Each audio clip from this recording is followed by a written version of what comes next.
ပြန်လဲနေရပူသည်ဆောင်းရောက်တော့လဲနေပြောင်းလေပြီအတိတ်ချီယာစိတ်ဝေဒနာကြည့်မဖြေတာ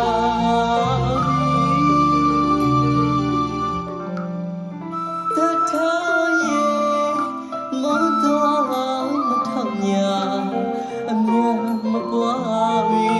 အရှုံးသမားတည်းမှာနှလုံးသားကံ